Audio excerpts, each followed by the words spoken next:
Welcome. Step carefully, won't you? The air here, it's thick with the heavy fog of the borderlands. I'm your guide for this explainer, speaking to you not just as a host, but as a weary, lingering forest spirit. I am the fading echo of the Pale Inquisitor himself. Today, we're going to explore a truly dark, atmospheric folktale, the story of my own unmaking. We're journeying to the very edge of the soul, to a place we call the Iron Bridge. It's a tale wrapped in heavy magic, rusted iron, and honestly, the profound liberation you can only find in absolute emptiness. So bundle up against the cold mist and let's step into the sovereign silence. I was only ever as real and as heavy as your own internal sense of guilt. You know, for eons, I stood right at the threshold of the Iron Bridge. I honestly believed I was this immovable cosmic constant, right? An eternal force of nature stationed there just to pass judgment on the reading rabble who dared to climb the jagged rocks of the soul. I literally thought my existence was absolutely necessary. But, well, this quote hits the nail on the head. It reveals the ultimate truth of what I actually was. As we'll see, I was never some grand universal law. I was just a manifestation born completely out of human failure.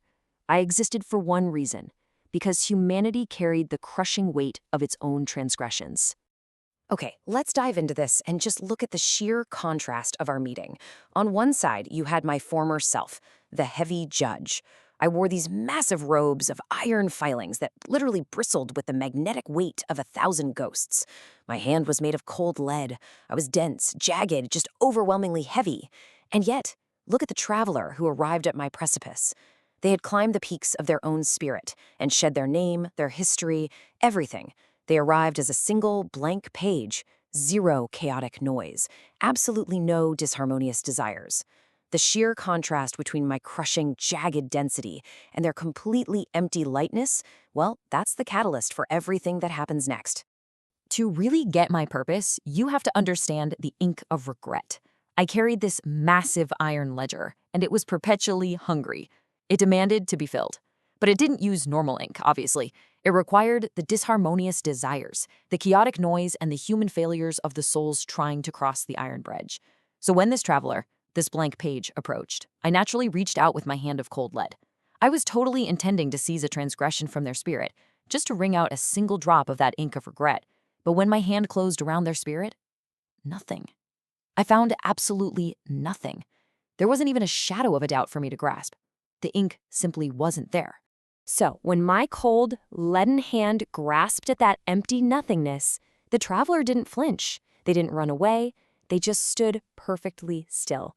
And in that exact moment, this terrible silence fell over the Iron Bridge. Now, keep in mind, I had spent eternity listening to the screams, the endless excuses, and the agonizing guilt of the reading rabble. But this silence, it was absolutely deafening. It was louder and far more powerful than any scream of guilt I had ever processed. It was an absolute stillness that perfectly reflected my own terrible purpose right back at me. As I stared into the silent traveler, I recognized a terrifying perfection: the holy whole. They had achieved this perfect manifestation of purification through subtraction. It was a total vacuum of individuality. And the grand paradox of it all? This total vacuum was exactly what I had spent an eternity trying to enforce. I mean, I existed to silence the noise of life, to literally beat it down into submission. And here, standing right in front of me, without me having to strike a single blow, was the exact spiritual vacuum I'd been working toward. I had found the perfect empty employee, so to speak, which meant I was entirely out of a job. I had found perfection, and honestly, it was terrifying. This state of being, this beautifully clean nothingness, it actually resonates incredibly deeply with the ancient tales of the Black Knight's honesty, of purity. The traveler's soul was completely erased of ego and error. It was so remarkably pure that it literally broke the system. Think about it. A spectral judge needs a crime to adjudicate, right? A jailer absolutely requires a prisoner. By presenting me with a soul of ultimate purity, the traveler rendered my entire cosmic role completely obsolete. There was absolutely nothing left for me to judge, which meant there was no longer any reason for me to even be there. That's when I finally realized what I truly was. I wasn't a god. I wasn't a king. I was an necrotic superego. An internalized critic made manifest. I existed solely to judge the noise of others. My whole being was anchored to the threshold of the shattered gate entirely by the weight of transgression. I functioned as this giant psychic magnet for guilt. So when faced with the traveler's perfect silence, a total void of guilt, I had nothing left to anchor me. Without the heavy, jagged debris of human failure holding me together, the void of their silence actually began to unmake my very existence. Let's move to the physical breakdown here because it's fascinating to see how this builds. Without the ink of regret, reality itself began to unravel around me. The vanishing point had arrived. First, my massive iron ledger completely lost its magnetic pull.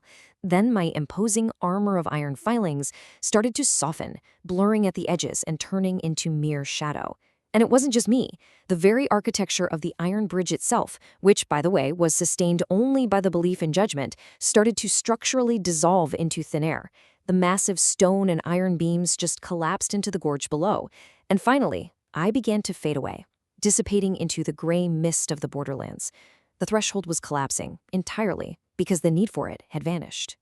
But right before I vanished entirely into the mist, something profound happened. A transformation. I became the accidental saint. As a judge losing all his power, I totally could have lashed out.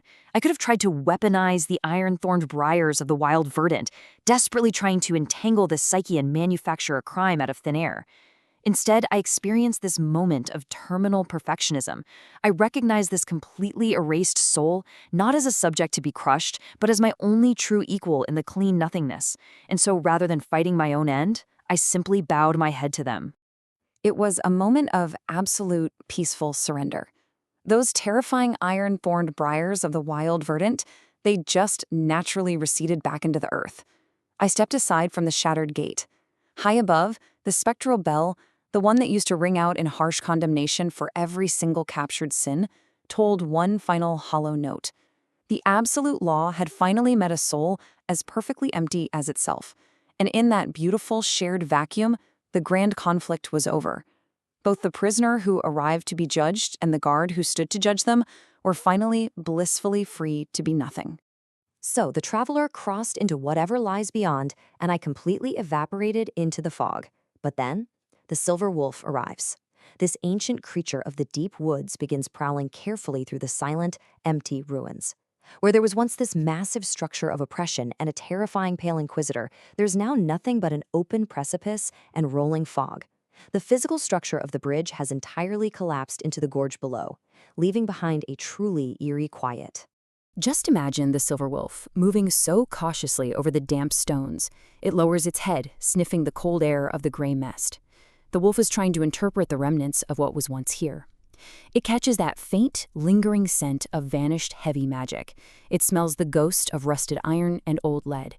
But it finds no danger. The oppressive, terrifying magic that once ruled this threshold wasn't violently destroyed. It just simply and peacefully evaporated. The wolf finds only the quiet peace of an abandoned prison. And so our tale leaves us with this final, lingering thought.